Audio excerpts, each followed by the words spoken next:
2021 मे 26 तारिख ओडिशार केन्द्रापड़ा अंचल में व्यापक क्षयक्षति घटाइथिला साइक्लोन यस। झाऊ ताल नड़िया एवं अन्यान्य बड़ गछ उपुड़ी जिबा सह एथिरे क्षतिग्रस्त होइथिले अनेक लोक, किंतु बात्यार प्रभाव वर्ती जाइथिला अनति दूर रे थिबा लुणा जंगल और यार निकटवर्ती अंचल। कारण थिला हेन्ताल वन बा लुणा जंगल। विषुव मंडलीय उष्म और जुआरिया उपकूलर नदी मुहाण एवं उपकूलर कर्दमाक्त भूमि रे विस्तृत भाव देखा जाउथबा द्रुम गुल्म बुदा और बणुआ घासर समावेश सृष्टि होइतिबा परिसंस्थान ही लुणा जंगल भावे परिचित। लुणा जंगलर विस्तृति एशिया महादेश रे सर्वाधिक।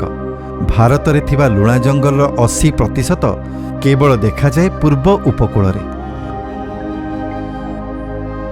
पश्चिम बंग परे ओडिशा रे ही रहिछि समृद्ध लुणा जंगल। वर्ष पर वर्ष आम राज्य रे बढ़ी चलीछि एई लुणा जंगलर स्थिति। साधारणतः राज्यर पुरी, बालेश्वर, जगतसिंहपुर, भद्रक एवं केन्द्रापड़ा जिल्ला रे लुणा जंगल देखा जाउथबा बेले केन्द्रापड़ा जिल्ला रे रहिछि सर्वाधिक घंच लुणा जंगल। जुआर समय रे एई लुणा वृक्षर मूल क्षार जल रे बुड़ी रही थाए। उर्वर पटु पाई लुणा जंगलर वृक्षराजी द्रुत गति रे बढ़ी थांती खूब घंच भावरे। सबुबले एई जंगल रहे चिरहरित। उपकूलवर्ती अंचल रे सुरक्षा कवचर कार्य करिथाए लुणा जंगल। झड़ बात्या और उत्ताल जुआरर प्रभाव को प्रतिहत करी धन जीवन रक्षा करने सह मूर्तिका क्षय को रोकी थाए। केते प्रजातिर सामुद्रिक जीव और पक्षींकर प्रजनन क्षेत्र भावे एई लुणा जंगल रहिछि अनेक महत्व। एई लुणा जंगल पुणी जाळेणी, गोखाद्य, नाना जाति पुष्टिकर फल, कोड़ी और कंदा सांगकु अनेक रोग व्याधिर चिकित्सा पाई भेषज औषधर उत्कृष्ट उत्स। नदी स्रोतरे बही आसुथबा शिल्प कारखानार निर्गत विषाक्त उपादान और शहरी वर्ज्य को विशोधित करने सह वायुमंडलर अंगारकाम्ल को मूर्तिकार गच्छित करिथाए लुणा जंगल। पुणी ए अंचलर नदी और समुद्र मुहाण प्रचुर मत्स्यर उत्स होइथिबारु स्थानीय मत्स्यजीवींक पई यह आयर एक प्रमुख माध्यम अटे। भीतर कनिकार लुणा जंगल रे दृष्टिगोचर हेउथबा लुणा उद्भिद बा मैनग्रोव सबु प्रकार भेदरे साधारणतः 3टी प्रमुख श्रेणीभुक्त। ताहेला ट्रू मैनग्रोव बा अबिकल लुणा उद्भिद, बैक मैनग्रोव बा पश्चात भागरे थिबा लुणा उद्भिद एवं एसोसिएट मैनग्रोव्स बा लुणा सहयोगी उद्भिद। जाति जातिका उद्भिद एवं प्राणी संपद को नहीं जीवनर प्रवाहमान धारारे सदा समृद्ध लुणा जंगलर परिसर। आम राज्य ओडिशार केन्द्रापड़ा जिल्ला रे थिबा राजनगर वन्यप्राणी वनखंड अंतर्गत भीतरकनिका जैव विविधतारे परिपूर्ण सेहीपरि एक अंचल। अवलुप्त प्राय बौला कुंभीर मानकर प्राकृतिक आवासस्थली एई भीतरकनिका अंचल। एठारे सेमानकर वंशवृद्धि बेस उत्साहजनक। 1976 मसीह मोट 96टी बौला कुंभीर ठाब करा जाइथिबा बेले 2022 कुंभीर गणना तथ्य आधार रे भीतरकनिका और तत्संलग्न अंचल रे 1784टी बौला कुंभीर ठाब करा जाइछि। भीतरकनिका हेउछि एशिया महादेशर अन्यतम बृहत पक्षी प्रजनन क्षेत्र। वर्षा ऋतुर प्रारंभ में एठाकार बग गहन खाद्य अन्वेषण और वंश वृद्धि लगी भिड़ जमाती असंख्य देशी विदेशी पक्षी।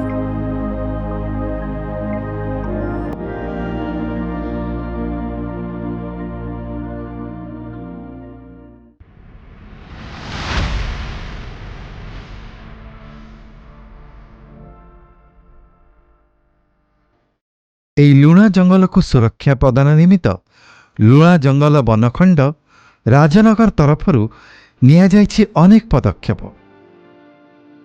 ନଦୀ ନାଳ ଓ ଜୋର କୂଳରେ ଦେଖାଯାଉଥିବା ଲୁଣା ଜଙ୍ଗଲକୁ ସୁରକ୍ଷା ପ୍ରଦାନ ପାଇଁ ଦେଶୀ ଡଙ୍ଗା ଓ ଯନ୍ତ୍ରଚାଳିତ ଡଙ୍ଗା ସାହାଯ୍ୟରେ ମିଳିତ ଭାବରେ ଅନବରତ କାର୍ଯ୍ୟ କରିଥାନ୍ତି ବନ କର୍ମଚାରୀ ଏବଂ ବନ ସୁରକ୍ଷା କର୍ମୀମାନେ।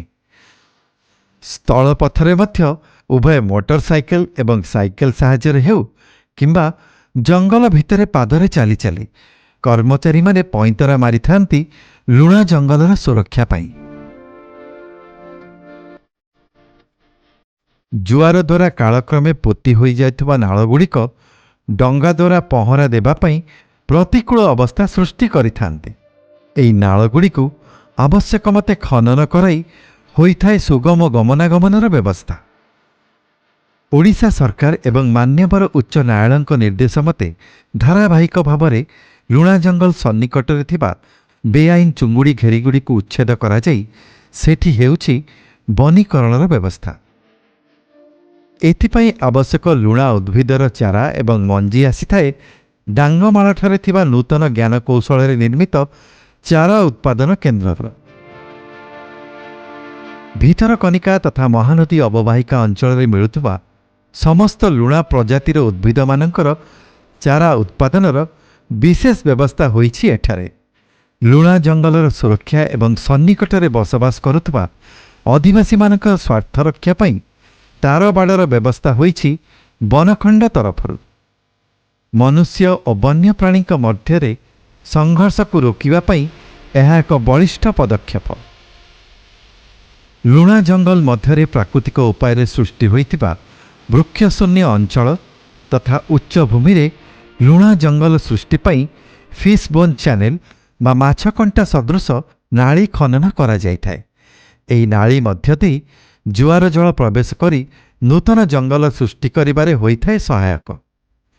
ଉଚ୍ଚ ଜୁଆର ସମୟରେ ବନ୍ୟପ୍ରାଣୀଙ୍କ ନିରାପଦ ଆଶ୍ରୟ ପାଇଁ ଲୁଣା ଜଙ୍ଗଲ ମଧ୍ୟରେ ମାଟି ସ୍ତୂପମାନ ସୃଷ୍ଟି କରାଯାଇଛି। ତୃଣଭୋଜୀ ପ୍ରାଣୀମାନଙ୍କୁ ଖାଦ୍ୟ ଯୋଗାଇବା ପାଇଁ ଜଙ୍ଗଲ ଭିତରେ ଖାଲି ସ୍ଥାନ ଥିବା ପଡ଼ିଆରେ ବୃଦ୍ଧି ପାଉଥିବା ଅନାବନା ବୃକ୍ଷମାନଙ୍କୁ ଓପାଡ଼ିବା ବ୍ୟବସ୍ଥା ସାଙ୍ଗକୁ ସେମାନଙ୍କ ଖାଦ୍ୟ ଚାହିଦା ମେଣ୍ଟାଇବା ପାଇଁ ସୃଷ୍ଟି କରାଯାଇଛି କେତେ ଚାରଣ ଭୂମି। ଲୁଣା ଜଙ୍ଗଲ ମଧ୍ୟରେ ବିଚରଣ କରୁଥିବା ପ୍ରାଣୀମାନଙ୍କ ମଧୁର ଜଳର ଆବଶ୍ୟକତା ପୂରଣ କରିବା ପାଇଁ ଜଳାଶୟମାନଙ୍କର ପୁନରୁଦ୍ଧାର ସହ ସୃଷ୍ଟି କରାଯାଇଛି ନୂତନ ଜଳାଶୟମାନ। ପ୍ରତିବର୍ଷ ଗ୍ରୀଷ୍ମ ଋତୁରେ ବନ କର୍ମଚାରୀମାନେ ଠାବ କରିଥାନ୍ତି ଲୁଣା ଜଙ୍ଗଲ ମଧ୍ୟରେ ବଉଳା କୁମ୍ଭୀରମାନଙ୍କର ବସା। ବର୍ତ୍ତମାନର ନିୟମ ଅନୁସାରେ ଅତ୍ୟନ୍ତ ସମ୍ବେଦନଶୀଳ ବସାରୁ ଅନୁମୋଦିତ ପଦ୍ଧତିରେ ଅଣ୍ଡାଗୁଡ଼ିକୁ କ୍ରମାନୁସାରେ ସଂଗ୍ରହ କରାଯାଏ।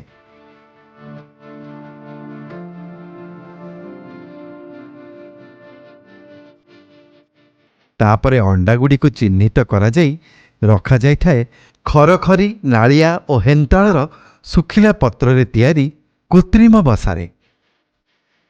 ଏହି କୃତ୍ରିମ ବସାରେ ତାପମାତ୍ରା ନିୟନ୍ତ୍ରଣ ପାଇଁ ନିଆଯାଇଥାଏ ଥର୍ମୋମିଟର ସାହାଯ୍ୟ। ଅଣ୍ଡାଗୁଡ଼ିକରୁ ପ୍ରାୟ 75ରୁ 80 ଦିନ ମଧ୍ୟରେ ବାହାରିଥାନ୍ତି କୁନି କୁନି ବଉଳା କୁମ୍ଭୀର ଶାବକ। ଡାଙ୍ଗମାଳଠାରେ ପ୍ରତିଷ୍ଠିତ ହୋଇଛି ବଉଳା କୁମ୍ଭୀର ପାଳନ କେନ୍ଦ୍ର। କୃତ୍ରିମ ଉପାୟରେ ଅଣ୍ଡାରୁ ବାହାରିଥିବା ଏହି କୁମ୍ଭୀର ଶାବକମାନଙ୍କୁ ଛଡ଼ାଯାଏ ଛୋଟ ଛୋଟ ପାଣି କୁଣ୍ଡରେ। କୁମ୍ଭୀର ଛୁଆମାନଙ୍କୁ ଏଠାରେ ଲାଳନ ପାଳନ କରିବା ସହ ଅନେକ ତଥ୍ୟ ଲିପିବଦ୍ଧ କରାଯାଇଥାଏ ଏମାନଙ୍କ ସମ୍ବନ୍ଧରେ।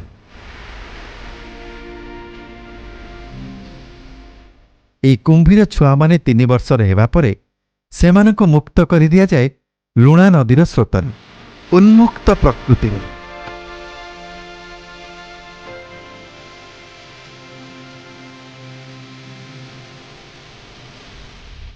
ଲୁଣା ଜଙ୍ଗଲର ଅଭିବୃଦ୍ଧି ତଥା ସଂରକ୍ଷଣ ପାଇଁ ଭିତରକନିକା ଅଞ୍ଚଳର 8 ଜଣ ଅଧିବାସୀ ସ୍ୱେଚ୍ଛାକୃତ ଭାବେ ସେମାନଙ୍କର ପଟ୍ଟାଭୁକ୍ତ ଜମିକୁ ଜଙ୍ଗଲ ବିଭାଗକୁ ଦାନ କରି ସୃଷ୍ଟି କରିଛନ୍ତି ଉଦାହରଣ।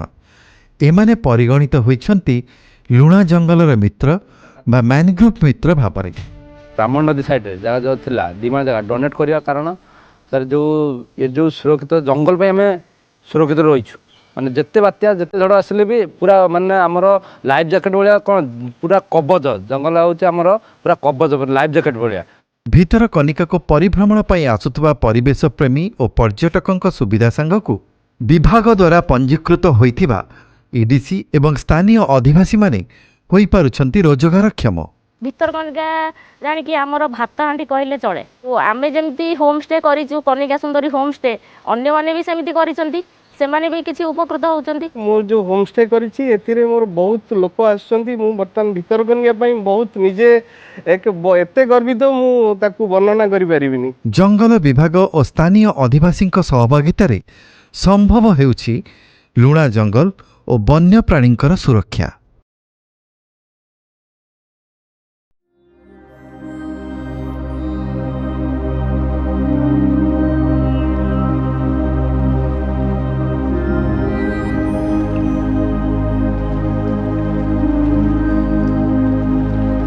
ପ୍ରକୃତି ସର୍ବଦା ସୁରକ୍ଷା କରିଥାଏ ତା ନିଜ ସୃଷ୍ଟିର। ଭିତରକନିକା ହେଉଛି ସେହିପରି ଏକ କୃତି। ତଳେ ମାଟି ଓ ଉପରେ ଜୀବଜଗତକୁ ଧରି ରଖୁଥିବା ଏହି ଲୁଣା ଜଙ୍ଗଲ ସଂକେତ ହେଉଛି ସ୍ନେହର, ସମ୍ପର୍କର, ପାରସ୍ପରିକ ନିର୍ଭରଶୀଳତା ଓ ସହଭାଗିତାର। ସବୁ ସମସ୍ୟା ଓ ସଂଘର୍ଷ ସତ୍ତ୍ୱେ ସମ୍ଭାବନାର ସ୍ୱପ୍ନ ଦେଖି ଏହି ଲୁଣା ଜଙ୍ଗଲର ସୁରକ୍ଷା ପାଇଁ ସଜାଗ ଥାଆନ୍ତି ଭିତରକନିକା ବନଖଣ୍ଡର କର୍ମଚାରୀମାନେ।